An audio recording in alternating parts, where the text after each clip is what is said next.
If you're the owner of a creative brain and you're deeply frustrated with yourself because for some reason you're not able to get those brilliant ideas of yours out into the world, into something that can actually make you some money, the problem is most likely not yours, but the problem does sit within your belief system. You see, when I was a creative and when I was a practicing creative many years ago, I used to love coming up with ideas. I used to love brainstorming with other creative people about ideas. I used to get a buzz out of coming up with ideas. I used to love thinking about putting great things into the world. And therein lies the problem. There is a very big difference between being a creative and being a creator. Most people with a creative brain are, as the name suggests, creative, which means they get a buzz out of thinking about great ideas.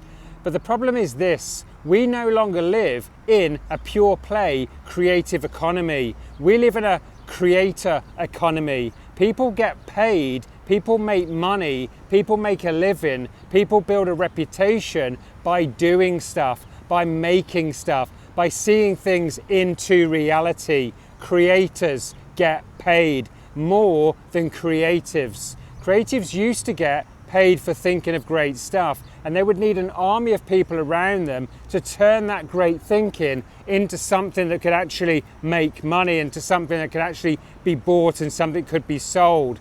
So if you're sitting there and you're frustrated because you're not able to get that thing out of your head and into the world, it could be, I'm not saying it is, but it could be because you don't know when to flip the switch from being a creative, which is thinking about a great idea, and a creator, which is about making great ideas happen. As well as getting the buzz from coming up with something great, something genius, you need to get a buzz from making something happen. So what stands between being a creative and being a creator? A thing called fear.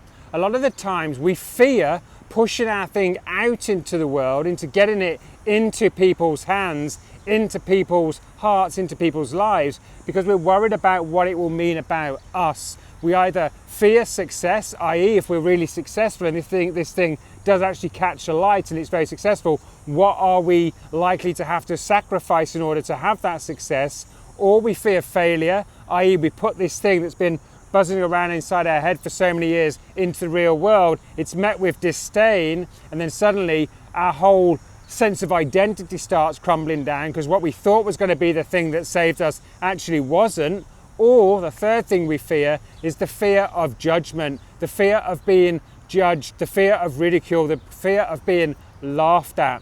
If you want to move from being a creative to a creator, to someone who actually gets stuff out into the world, you need to walk through those fear doors. You need to push open those fear doors and step through them. You need to take failure or success or judgment on the chin. That's why I started doing these videos a few years ago. Every single day I made the decision that I was going to show up and shoot something. I was going to not be a creative, I was going to be a creator, put shit out into the world. Why do I do that? Because I've spent many years of my early life not putting stuff out into the world. I would record music on my multi-track as a creative. I would listen to it and love it. I would fantasize about being on Terry Wogan and being interviewed and playing Wembley. But I didn't put it out into the world because I wasn't a creator. I've written screenplays in the past as a creative. I pat myself on the back and went to the pub after doing some great creative thinking, but it never amounted to anything because I didn't walk through the fear door and become a creator. So in a world where AI is both of those things, both the creative and the creator, we cannot win as people with a creative brain by just being a pure play creative person. We need to also be a creator. We have to put good shit out into the world. As they say, it's not innovation until it leaves the lab. Become a creator, not just a creative.